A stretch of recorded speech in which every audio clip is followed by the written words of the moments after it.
Hi, Sam Spernat here for The Informer. Today on Property Matters, we're going to be talking about one of the hotbed topics at the moment, one of the things that infuriates me and probably a lot of people out there, so I thought, why not raise it? And that is the over-density or overpopulation of areas now.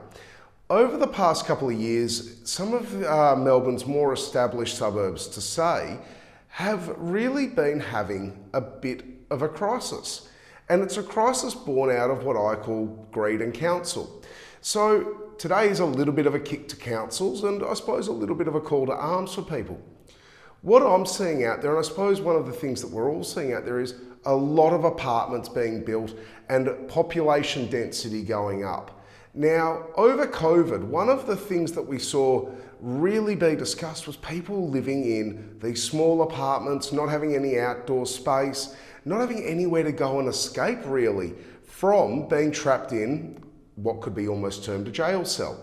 So as time goes on, we're seeing people want to change how they live. This is why we've seen the seed change, the tree change, and all these other variables coming into play now as we start to move into a post-COVID lifestyle. But what it really raised for me was, why do councils keep approving apartments more and more? Now, I know where I am, based down in the Bayside suburbs of Melbourne. We've seen an explosion of apartments in the established areas, and we've seen a lot of beautiful heritage homes pulled down just so these apartments can be built. Now, I understand, and I'm not saying that we shouldn't build apartments, but what I am saying is, should we build as many as we are? Do they tie into what the local residents actually want? Or is a lot of it because the councils are greedy and the more apartments that are built, the more rates they get? Now, this is one of, as I said, the hot button issues that we're kind of looking at. And I think it's something that we really need to discuss, and it's something councillors should probably discuss more with their constituents and state governments as well, because some of these planning projects go straight to state government and actually bypass councils. So really, I think it's time we had a conversation about it. Do we actually want high density living around our train stations and our shopping strips at the cost of some of the more beautiful period homes? Or do we actually want more density? Do we actually want to bring more people to the areas and change the feel and the vibe of the areas?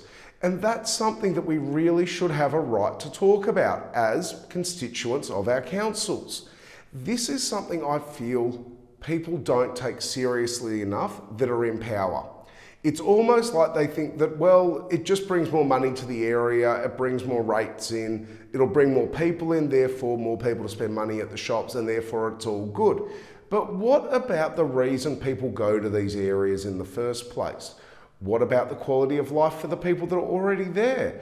What about the increased traffic flow? Now, one thing everyone talks about is climate change.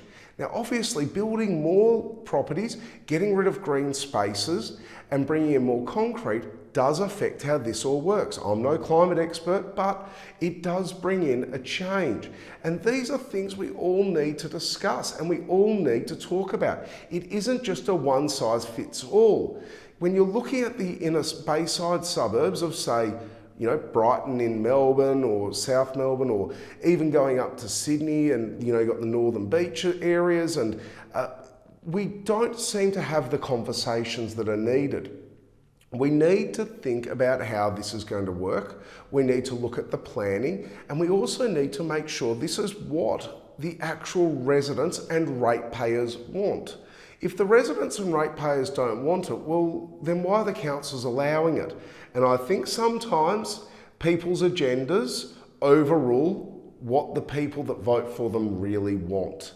So look, if you are feeling like your area is getting overdeveloped, you feel like no one's listening to the ratepayers, please feel free to get in touch. You can talk to people like myself, you can talk to your local council members, or even contact your local state member.